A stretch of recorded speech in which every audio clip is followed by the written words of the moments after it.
Hello YouTubers, Manny here from Manny's How To Workshop with a video today on how I'm installing an exterior wet location outlet on my shed.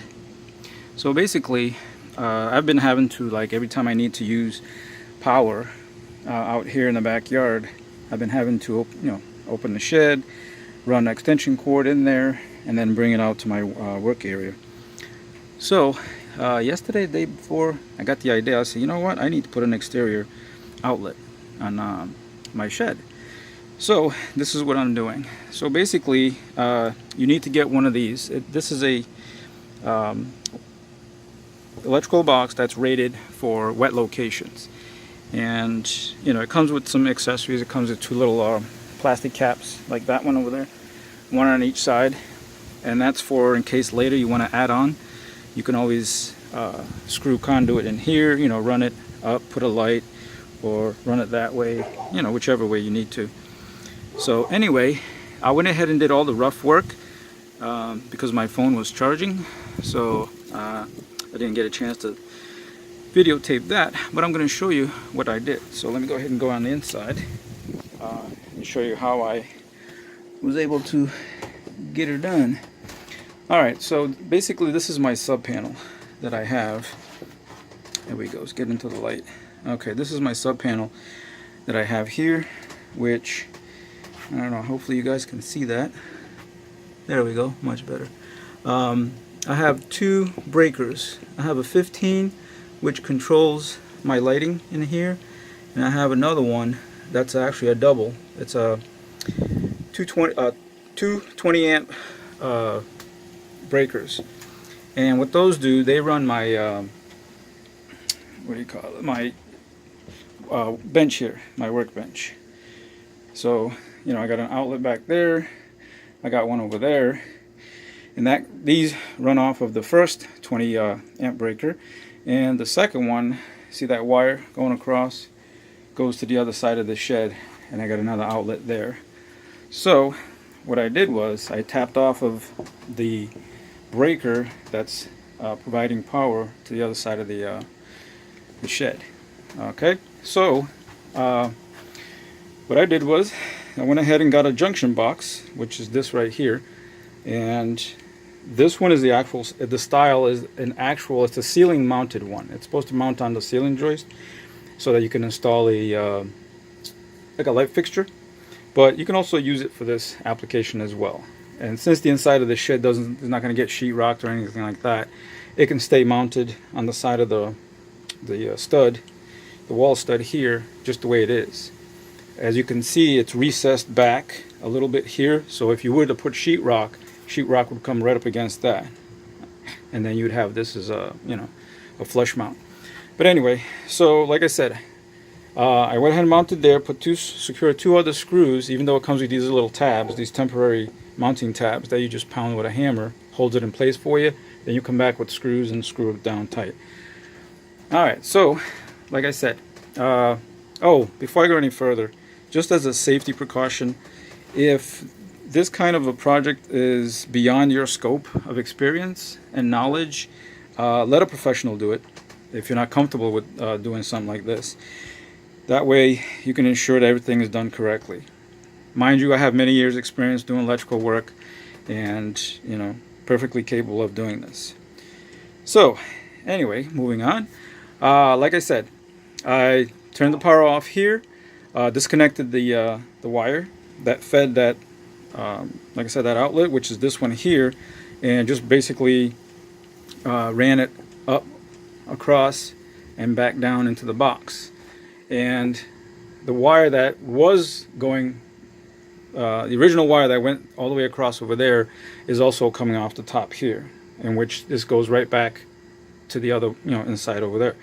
So what I did was, like I said, this is my feed, goes up, comes over, comes down, and you can see everything is going to be tied together here, and then it feeds that same outlet behind me, and then it goes also feeds down here and goes right out to my exterior box.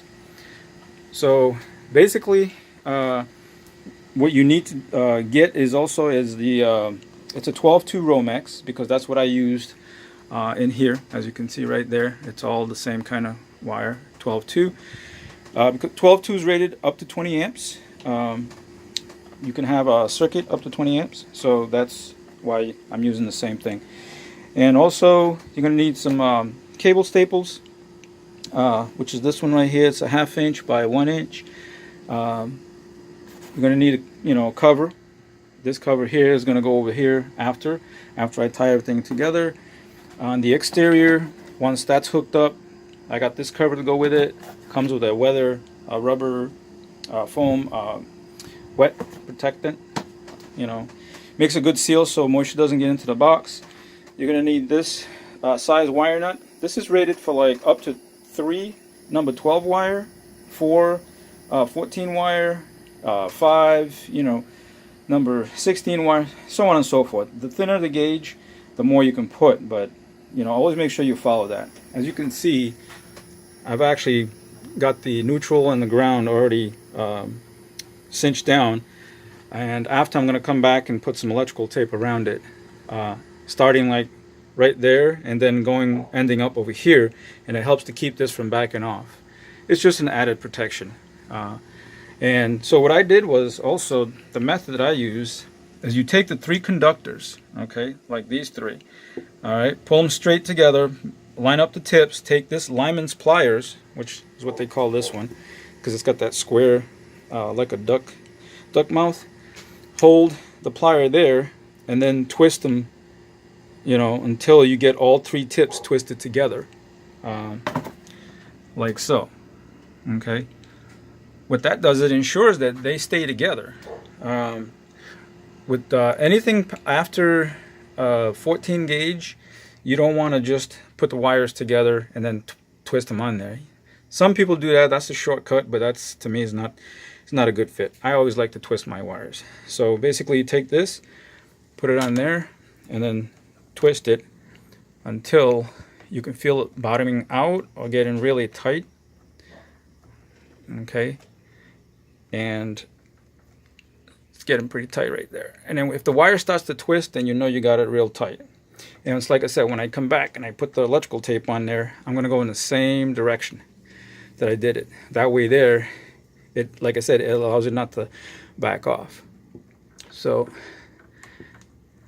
like so. Here, as you can see, I haven't connected to the box yet. That's the last thing you want to do, is hook up to the power. Like I say, you do your rough in first, put your box in, run your wire, all right, like there.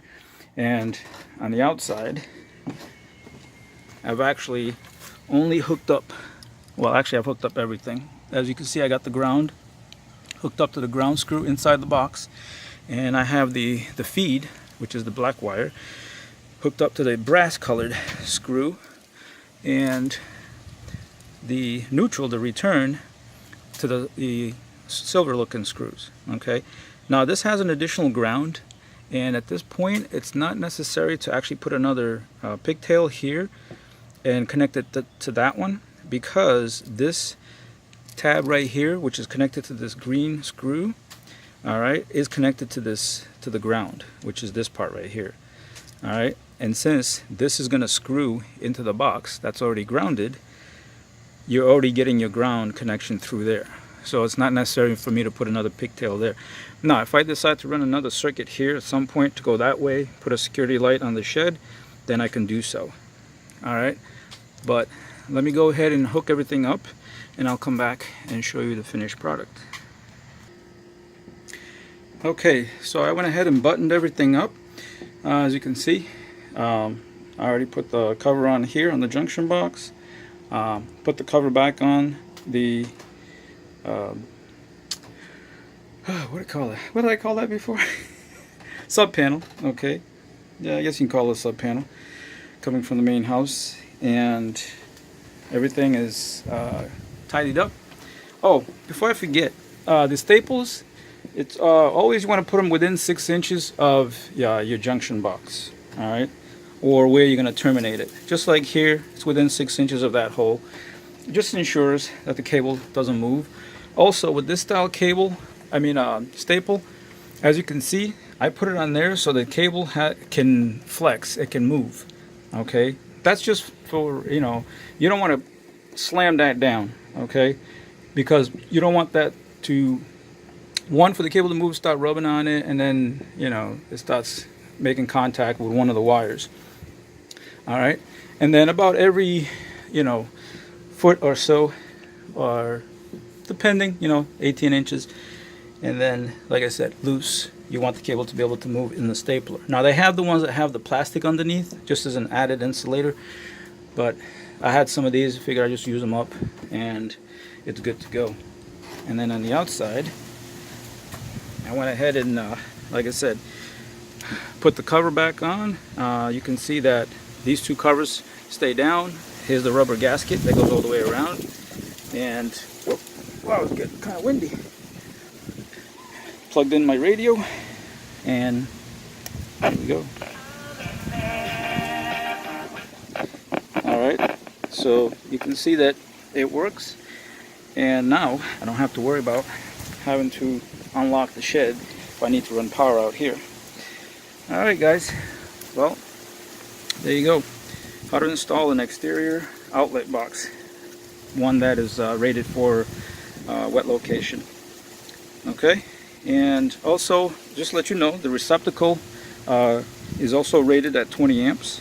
So everything is, you know, dress right dress, military term. Wiring is rated up to 20 amps. Receptacle is rated up to 20 amps, and with a 20 amp breaker. All right, that I have here. Okay, right there. So, like I said, I got two 20 amp circuits. As you can see, it's labeled as such. Number one is lights, and then the two of them right there is also bench 1, bench 2 is my two 20 amp circuits. Alright guys, as always, thanks for watching.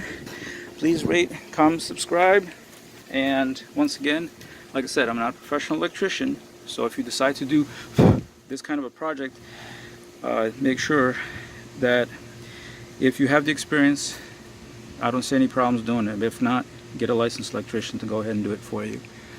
Okay? Alright. Thanks for watching. Please rate, comment, subscribe if you haven't done so for more on upcoming videos, and I'll catch you guys on the next one. Thanks. Bye.